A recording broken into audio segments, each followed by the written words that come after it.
3:14. It's Pie Day. That is the reason to be happy. What's your favorite pie? Pecan with ice cream. Oh, my dad's too. How about yours, Brian? Something in a package. I like the pie in a package. Yeah, the pie in a package. You know those things you like get from McDonald's? Yeah, those two pies. They come in a little slot. You know what I'm talking about? No idea. No, you get one slot in McDonald's. Ted, do you know what I'm talking about? You know two pies in a slot. Yeah, you know what I mean? It's like a frozen pie that your mom pulls out. Draw a little picture. What'd you say? Oh yeah, the Drake's cakes. What'd you say? That's a cake. Like yeah, Drake's or Hostess, yeah. Okay. I like like those an two oatmeal things. cream pie? Yeah, I don't want a whole pie. I just want a bite. All right, that's all Anyway, good. it's Pie Day. Have some pie. Some warm apple pie a la mode. There you go. All right, sounds great. Meanwhile, just hours from now, the U.S. Senate is going to consider blocking President Trump's national emergency declaration. But even if it passes, the president says he's ready to use his veto powers for the first time. Griff Jenkins is live down in Washington as the president issues one last warning. Hey, Griff. Hey, good morning, guys. Think about what we're about to watch. The Republican-led Senate is about to issue a stinging rebuke of the president's border declaration. Well, he's warning senators on both sides of the aisle they're making a big mistake voting against him, and he's found his veto pen. Anybody going against border security, drug trafficking, human trafficking, that's a bad vote. We'll see whether or not I have to do the veto, and it will be, I think, all very successful regardless of how it all works out. And yesterday, Vice President Pence toured Customs and Border Protection's training facility in Harpers Ferry, West Virginia, sending a message to Republican senators. But as it stands, 5 are signaling they will vote with the Democrats. Susan Collins, Lisa Murkowski, Rand Paul, Tom Tillis, and Mike Lee. Now, Lee attempted a last-minute compromise with a proposal supporting this declaration, but putting limits on future presidents' use of emergency declarations. It was shot down. Meanwhile, Minority Leader Chuck Schumer is bringing pressure. You ought to stand up to fear. Do the right thing no matter who is in the White House. Our Republican friends know the right thing to do. They should not be afraid to do it. Here's the math. It only takes 4 defections to block, which means they've got 1 to spare. But even if it does pass today, it's clear that there are not enough votes to override a veto, which would be a 2/3 vote. Guys? That's right. All right, Griff, thank you very much. And the president has made it very clear he's going to veto. When you think about the Mike Lee resolution that he was suggesting, where essentially this time they get through with this particular resolution of disapproval, but then the president would limit his own presidential power? Why would President Trump ever agree to that? Yeah, it was just such a stupid thing to troll around. But meanwhile, we have this Fox News alert. As expected and as tweeted out yesterday, or as texted out to a local Fox station yesterday, Beto O'Rourke will officially join the 2020 quest to become the Democratic nominee and the next president of the United States. He is on the cover of Vanity Fair. There's an article in there that we've all written. It talks about his family, his 3 kids, his wife. When they recognized that he had a spark, that he had a gift, his wife says, we realized he had a gift when we were in Houston. It was the 3rd stop in the Senate campaign, which Ted Cruz won. She said every seat was taken, every wall, every space in the room was filled. You could feel the floor moving almost. It was not totally clear that Beto was what everyone was looking for, but just like that, people were ready for something. Just like that. And so Beto, different candidates have had different ways to announce. This is one of the most unique. The fact of the matter is he texted a TV station yesterday down in Texas, KTSM. They received a text, and he said, I'm really proud of what El Paso did and what El Paso represents. It's a big part of why I'm running, and that really tipped off everybody who's running. This city is the best example of this country at its best. So Beto O'Rourke has launched his 2020 run for president. His last run was for Texas Senate, as Ainsley said, and keep in mind he lost to Ted Cruz. All right, so Beto, Vanity Fair has a huge article and feature on him. It's almost as if they helped launch his campaign. Here's a quote from it.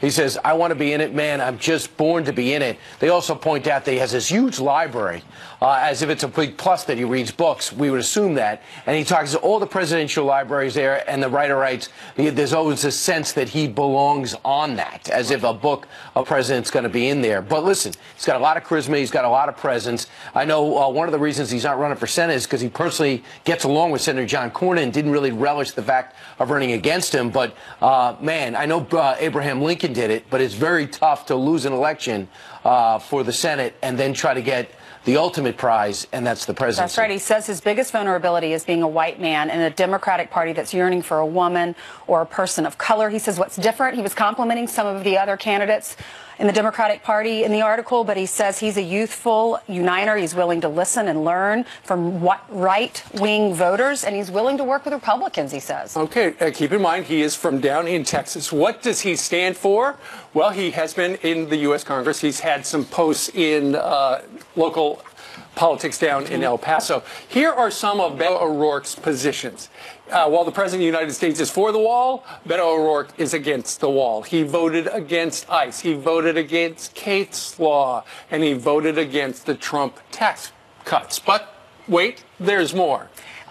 He supports single-payer health care, voted against restrictions on late-term abortions, voted against sanctioning Iran, called law enforcement the new Jim Crow. And remember, he answered the question, what do you think about a fence, a wall, a barrier?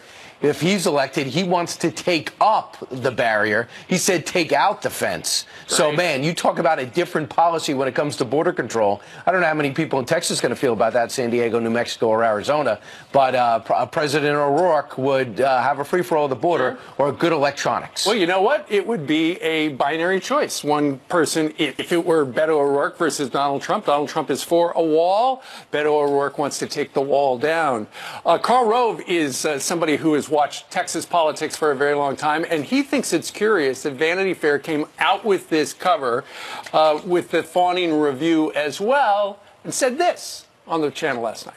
I think it is interesting that he has essentially made a pro forma announcement of his presidential candidacy in a magazine with the term vanity in it. The guy served a couple of terms on the city council of El Paso and 3 unmemorable terms in the U.S. Congress, but man, I've just been born to be in it.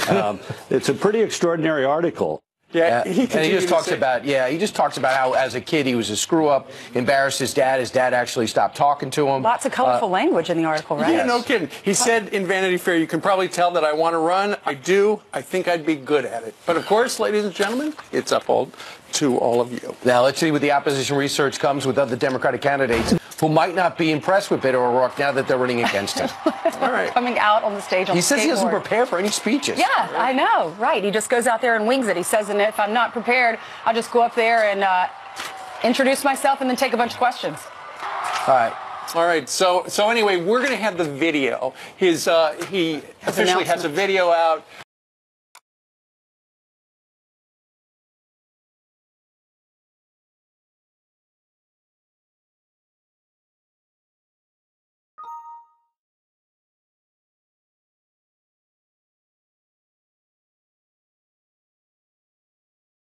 A PA? We got one right out in front They're of us. working on it. All right, meanwhile, it's 6:10 here in New York City, and Jillian's got news from the mob. That's right. Good morning. So let's start with this Fox News alert now and get you caught up to speed. A New York City mob boss is gunned down outside his home. Gambino family leader Frankie Cali shot several times in Staten Island. The gunman sped away in a blue pickup truck and is on the run. Now, it's unclear if this was a mafia hit or a rogue gunman. Cali is the highest-ranking mobster killed in New York since 1985, when John Gotti ordered the murder of Gambino boss Paul Castellano. We will keep you updated. Also breaking right now, Robert Mueller's top prosecutor is reportedly stepping down, signaling the Russia probe may soon be coming to an end. According to NPR, Andrew Weissman will leave the special counsel's office and DOJ altogether. He was the leading attorney in the case against Paul Manafort. Today, Congress is expected to ask the FAA why it waited so long to ground Boeing 737 MAX planes. The agency planning to brief lawmakers as President Trump temporarily suspends the jets. The Fed sounding the alarm over new evidence showing a startling connection between the deadly crashes in Ethiopia and Indonesia. Most airlines with grounded fleets will let you rebook or request a refund. The Powerball jackpot now a whopping $495 million, the 8th largest jackpot in Powerball history. No one claiming the prize during last night's drawing. Those winning numbers, 18, 36, 45, 47, 69, and a Powerball of 14. The next drawing is this Saturday, so get your tickets. All right. Almost 500 million? Yep. All right. That got our attention. nice. I'll get a ticket, I guess. All right, Jillian, thank you. Thanks, Jillian. All right, ICE wanted this illegal immigrant detained 9 times, and now he's charged with murder. The police union leader from that county is furious, and he joins us live next. Plus, it could be the most patriotic kid ever. The Bowtie Boys singing the national anthem has officially gone viral. In San Jose, California. She was stabbed to death. The mayor blasting the county's policy of ignoring requests by ICE, which issued 9 detention orders against him prior to her murder and issued a 10th after his arrest. Paul Kelly is the president of San Jose Police Officers Association, demanding the sanctuary laws be changed. Because of those laws, this guy was protected, ICE is kept at bay, and he goes out and kills. What's it going to take for some reasonable, rational person to allow law enforcement to do their job, sir? You know, it's simple.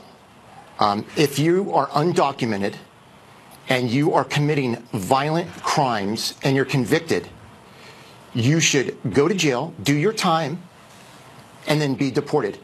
It's that simple. Why didn't that happen? Well, there's definitely a problem with the laws. If the laws weren't as messed up as they were, our victim would be alive. What has to happen? Go ahead. I'm sorry. What has to happen is, whether it's state laws or county laws that created this, that's our problem, and those need to be changed immediately, and that's what we're asking for. Well, are you against the sanctuary city theory that if you tell people they're not going to be deported, they'll be more honest about unsavory characters amongst them? If there is violations in regards to violent crimes, whether it's the sanctuary state laws, whether it's certain county laws throughout California and across this nation, they absolutely need to be deported after serving their time. If you look at what he's been accused of in the past, possession of methamphetamine, kidnapping, burglary, if he were in our country legally, would he be behind bars and would she still be alive today? Absolutely. This is a problem that everyone needs to focus on. The American police officer is tired of the debate. What we are concerned about is fixing these laws in California and in these counties and across the nation now, before other people in our community are injured. Yeah, so listen to what they're saying. This is James Williams. He says he blames ICE. He says ICE should have gotten a warrant here. They could have gotten a warrant here. And the county's practice has always been to honor warrants that are issued. Why didn't they have a warrant? I think it's important that it's as simple as picking up the phone. In January, one of the most current ICE detainers that was on was ignored, and 45 days later, Bambi was dead. Tell us about her. What do you know about her? Wasn't he stalking her for a while? How did it get to this? Yes. He was actually in that neighborhood looking at her and others, and he was stalking her.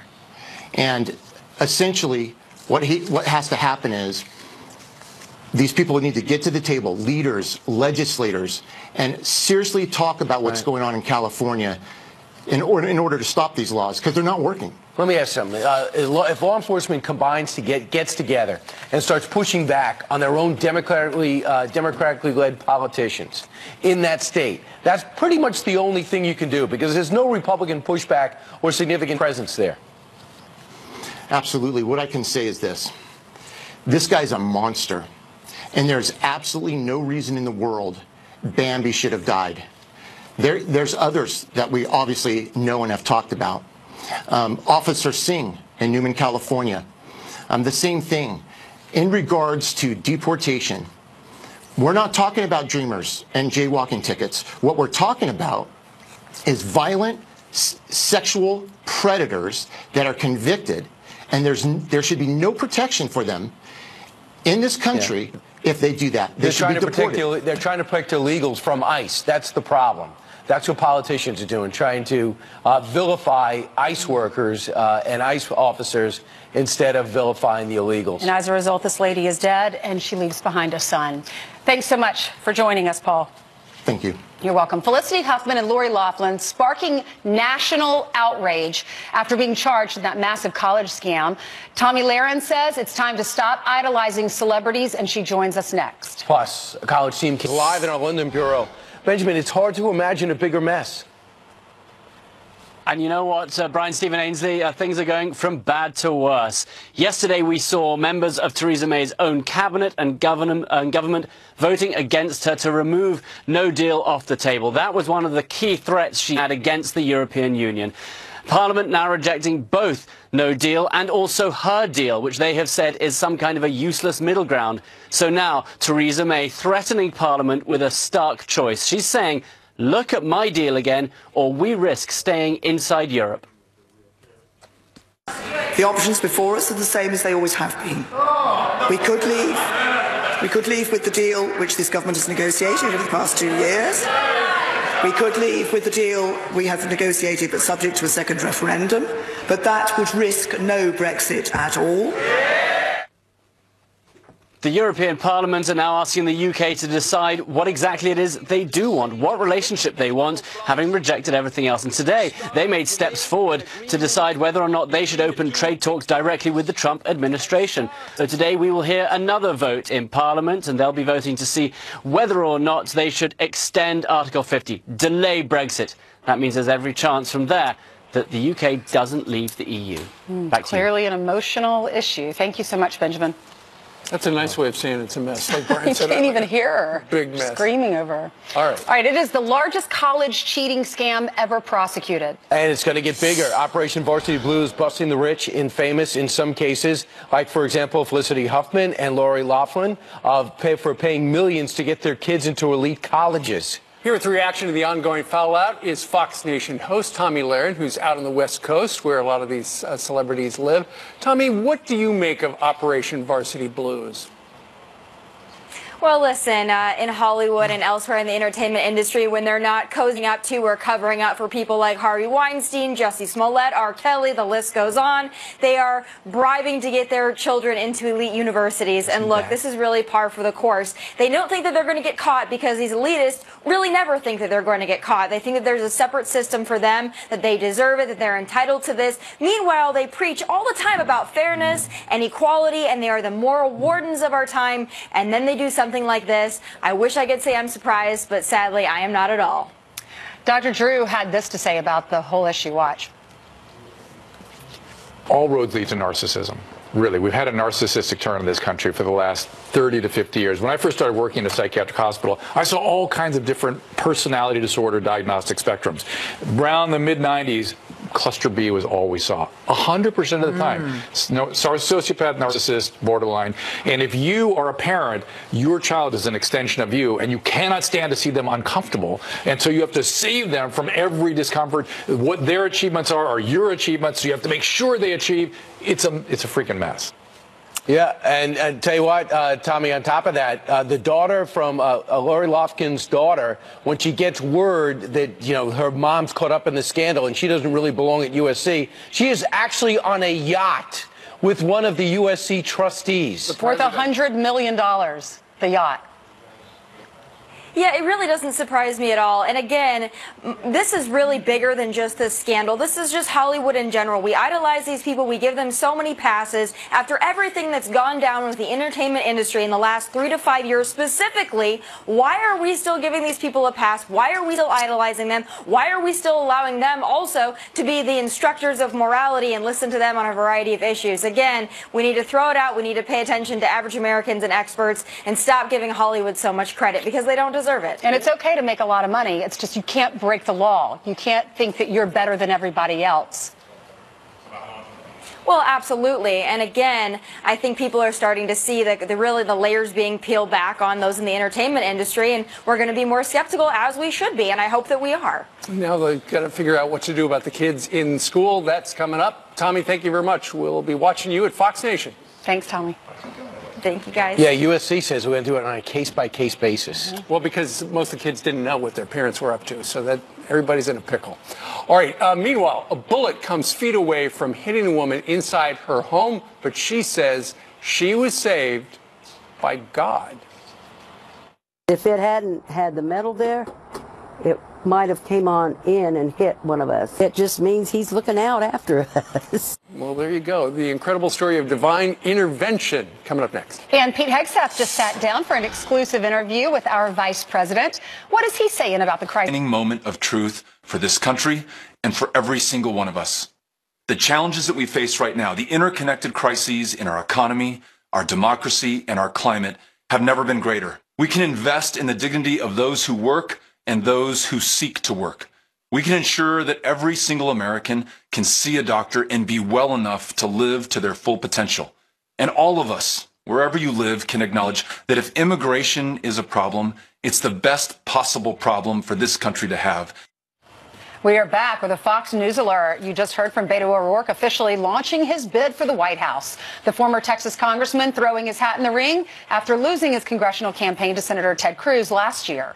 Entering an already crowded field, Beto is the 12th Democrat to officially declare a presidential run.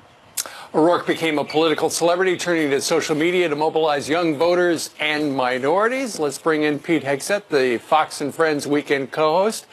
Actually, you went to talk to Mike Pence about immigration. That's one of the things that Beto O'Rourke talks the most about because he actually lives in El Paso, just a couple of blocks from Mexico. Yeah, I mean, what we do know is that Beto loves Beto. Okay, so let's agree on that. Beto believes he is the second coming of who should run for president, but he wants to tear down the border wall. He believes in sanctuary cities. He doesn't support Kate's Law. This is a guy who sees the world completely opposite of President Trump. He's down on the border, believes that illegal immigration is okay, actually the lifeblood of this country. He will define that debate. Listen, he'll have some supporters. He will. But I don't know how he ultimately differentiates himself. Pete, you know what's attractive about him? If people really believe he can deliver Texas, if he can deliver Texas, he reconfigures the map. You know, that's bigger than the Trump breaking the blue wall. That's true, but he didn't defeat Ted Cruz. It's not clear how he would defeat President Trump in Texas in 2020. Or maybe even a Joe Biden. Or even a Joe Biden. We shall see. But the border will be a big issue. And today, as you all know, a big vote in the Senate whether or not to uphold the president's emergency declaration. And I had a chance to sit down with the Vice President Mike Pence in West Virginia. There's a training facility for Customs and Border Protection down there. It looks like we're sitting in the woods, but we're actually sitting in a training facility for our border agents. And I asked him, he had a stark message for senators, Republican senators, what this vote means about whether you support the president and security on the border. Take a listen. All right, Mr. Vice President, what did you see here today? This training facility is where our Customs and Border Protection personnel train through virtual reality and in real circumstances to make sure that the people that are on the front lines have the background and the experience to protect our border and come home safe. It's a couple of guys in suits out in the woods right now. You were recently on Capitol Hill.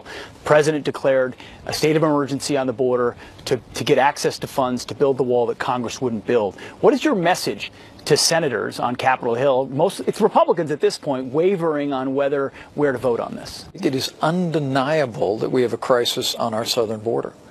Now, Democrats continue to say that it's a manufactured crisis, but the facts tell the story. What we want to see the Senate do this week is to stand with the president, to stand with the president's declaration of a national emergency. Look, a vote against President Trump's national emergency is a vote against border security. A vote against the president's national emergency declaration is a vote to deny the humanitarian and security crisis that's happening at our southern border. So we're urging every member of the Senate, set politics aside, recognize that we have a crisis. The president has the authority under the National Emergencies Act. Vote down the resolution of disapproval, stand with the president, and stand for border security. That's what the American people want. Do you see any crisis in legitimacy of a wall that has to be built through emergency funding? Is this something the Democrats will continue to rail against, tear down the wall? You have to understand that the funding the president requested throughout the government shutdown, the funding that we're appropriating now under the law through the national emergency, is all funding that the Department of Homeland Security told us that they needed to construct a physical barrier, a wall in 10 areas of high density population where the people wearing the green uniforms of Customs and Border Protection have told us that they need a barrier to do their job and to do it safely. There's some reporting about an event recently AEI put on. Vice President Cheney had an interview with you, and he came after you and made some comments about how this administration's foreign policy seems more like the Obama administration than the Reagan administration, talking about NATO and the pullout from Syria. Your response to some of those criticisms from former Vice President Cheney? Well, look, I have great respect for Vice President Cheney, and we had a good, vigorous debate over this past weekend. Look, when I told him when President Trump ran for office, he made it clear that he's no fan of foreign deployments, that he wanted to bring an end to these endless wars. I know there are some who don't like the fact that the president has called on our NATO allies to pay their fair share of our common defense, to live up to their commitments, but I just know that the American people appreciate. There are many who do like that. A president who looks at our allies and says, look, we're going to do our part. You need to do your part. And that's what we call being a leader of the free world. Absolutely. Sticking with vice presidents, Joe Biden, former vice president, make it into the race. He famously called you a decent guy, and he took some heat for it. Your take on Biden possibly getting into the race? Well, look, they've got an awfully big field on the other side. The reality that you see on the Democrat side is it's largely being driven by the most extreme liberal elements in their party. And the way Joe Biden caved in to liberal activists after making a kind comment toward me is evidence of the pressure that all of their candidates are going to face. So the truth of the matter is, you've got a party on the other side that is prepared to run on open borders, socialism, abortion on demand, infanticide, Medicare for all, and the Green New Deal. And I like our chances in 2020. Thank you very much, sir. I really appreciate your time. Thanks, Pete. Great job, Pete, and in particular the way you ended it right there about the field and the difference. Even Rahm Emanuel came out in the Atlantic and said, hey, Democrats, do you want to hand another 4 years to because of the Green Deal, because you're running too far to the left? This is a gift, it seems. Very much so. And Beto O'Rourke, remember, he's the one who famously said, I want to tear down some of Trump's walls. That's the contrast. Take that to the American people. I think the vice president said it well. They feel confident about that. And that was a mock wall in the background? It was a training wall. So we got to actually follow the vice president through training as they train agents. This is the train-the-trainer environment where they then go out and train the rest of Border Patrol. So it's a very cool day. All right, you got another big interview coming up, right? Kirstjen Nielsen, the DHS secretary, will be on with us today at 7:30. Of course, she's got a lot to say about this vote as well today. And is that going to be what you're wearing? That was in a conference room, not the woods. Not the woods. I'm wearing the same thing. Yes. Okay, fantastic. I like the camo. Appreciate it. Thank you. Yeah, right. very nice. That would have been perfect for the woods. It would have been. That would have been great. Should have worn it yesterday. That's what I'm saying. You're one day off. Yeah, no, we wouldn't have been able to see him. Exactly. All right, guys. Pete, thank you very much. We'll see you in an hour. Jillian's behind you. She had some headlines for us. Lots Jillian. of compliments on that tie today. I complimented it too. Looks oh, really? nice. Yeah. I did not see that. Looks pretty good. Okay, let's get you caught up on some of your headlines, starting with this. A smuggler is caught on camera using 2 young girls as decoys at the border. You can see the 2 girls, just 6 and 9 years old, dropped over a wire fence into California to distract border agents. 10 people illegally crossed the border when the agents left their posts to help the children from El Salvador. Some college swimmers will need to stay in another state when they head to the NCAA championships in North Carolina. New York Governor Andrew Cuomo still hasn't repealed a ban on publicly funded travel to the state. In response to North Carolina's now defunct bathroom bill, which required transgender people to use facilities that matched their gender at birth. That rule was tossed out in 2017. It's being called an act of God. A framed photo of the Lord's Prayer stops a bullet from hitting a woman inside her home. It hit this and fell down behind it. But if it hadn't had the metal there, it might have came on in and hit one of us. It just means he's looking out after us. Wow, the stray bullet hitting the prayer 2 feet above Constance Effie's head in Kansas City. She had a minor heart attack, but she'll be okay. A 4-year-old boy is stealing hearts all across America with the national anthem. Listen to this. For the love and of the free and the hope of the brave. Well, that is Landon Mark, decked out in an American flag bow tie, suspenders, and patriotic shoes, singing the Star-Spangled Banner. Landon having his shining moment before a hockey game in Pennsylvania.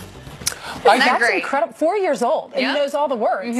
I think that's somebody we need to invite on the program. I agree. All right. So Thank you cute. very much. Thanks, Jillian.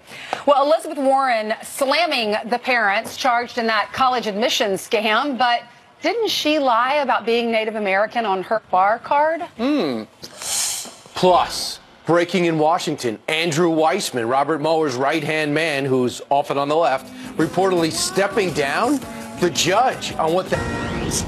We've got a Fox News alert. Robert Mueller's top prosecutor, his right-hand man, reportedly stepping down this morning, signaling the Russian probe could soon be coming to an end. We'll see. According to NPR, Andrew Weissman, who was also the architect of the case against Paul Manafort, will leave the special counsel and DOJ. All right, here to weigh in, Fox News senior judicial analyst Judge Andrew Napolitano.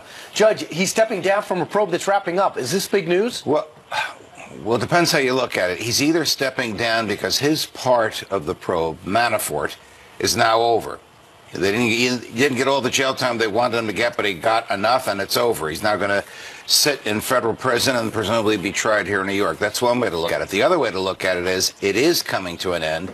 This is all a perfect storm. Manafort sentencing, Gates sentencing, Flynn sentencing, Weissman leaving. That would mean a Bill Barr there, Rosenstein leaving. That would mean that the Mueller report, or reports, I believe there'll be more than one, are likely to come out soon. So there's two ways to look at this. And while Mueller's name is on the probe, it's really Weissman who's the face of the probe in court. He is the most experienced, most tenacious, and most skillful trial lawyer on their team. Democrat. So that he's a Democrat. He is a Democrat, yes. Bob Mueller's a Republican. That would indicate that he's certainly not going to be the trial lawyer in the Roger Stone case, which presently is scheduled to be tried in October, 7 months from now. All right, what about Paul Manafort? He got about 7 years, a little bit more than 7 years. This is a very unusual situation for Manafort. When he pleaded guilty in federal court before Judge Jackson, who sentenced him yesterday, the guilty plea was last year. The nature of what he said acknowledged not only that he committed bank fraud and mortgage fraud that violated federal crimes, but also that violated state crimes. Stated differently, the indictment that was revealed yesterday by a grand jury here in New York City, he has effectively already admitted to the behavior that he's been accused of under that. It'll be very easy for them to prosecute him. Why did they do it? Because they're worried that the president might pardon him, and the president does not have pardon power for state crimes. What is New York? What's New York's business for? They don't have enough on their plate? Well, they do have a lot on their plate, Brian, but these were New York banks that he committed the fraud in front of or against for a New York mortgage. The state actually waited until the federal case was over, which is the standard operating procedure. So the president could pardon him, and yet then he's got to answer for the state crime. Right. The interesting thing happens is what happens if he's not pardoned? How are they going to try him in state court if he's spending 7.5 years in a federal prison? An issue they'll have to work out. Let's what can we? I can't wait for the Liberty File today on Fox Nation, which I can get on my app because I ordered it in pay. Yes. You're so good at this, Brian. Right. It's your show. It's can Liberty promote. File. Thank you. All the best. Thanks, Thank you very Judge. much. All right, meanwhile, straight ahead, a grim prediction. It could be the worst year for measles in decades. Hundreds of cases already confirmed. Now, one Texas doctor says he'll be turning away unvaccinated patients, doesn't want them in his waiting room. He will join us live next. Plus, feeling the pressure at work or at home? Well, that Marine vet knows a thing or two about mental toughness. He's putting us...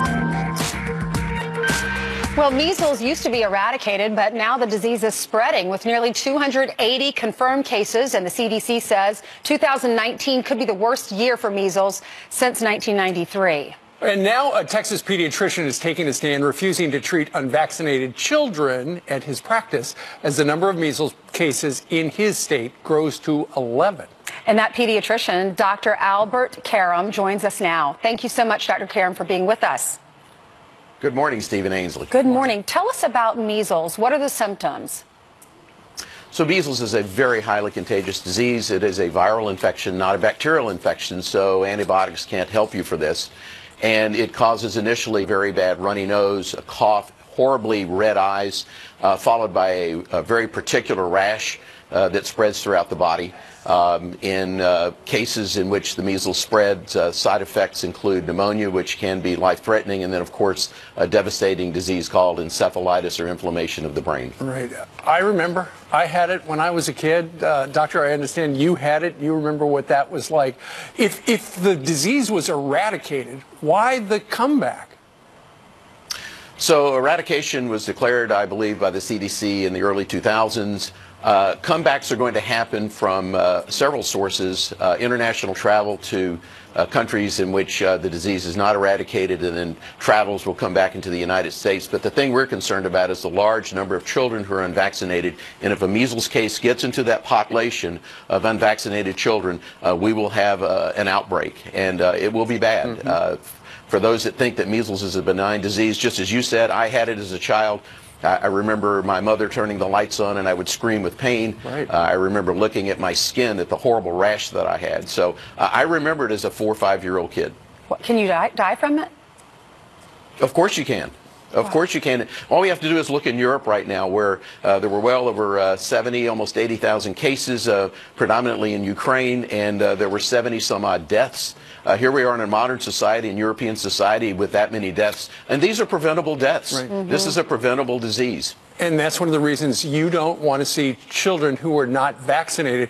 Doctor, last week we had a young man who testified before Congress. He's now 18. He's now vaccinated himself, but his mother would not vaccinate her children. She's got 3 other kids, I believe, hadn't vaccinated any of them except the young man.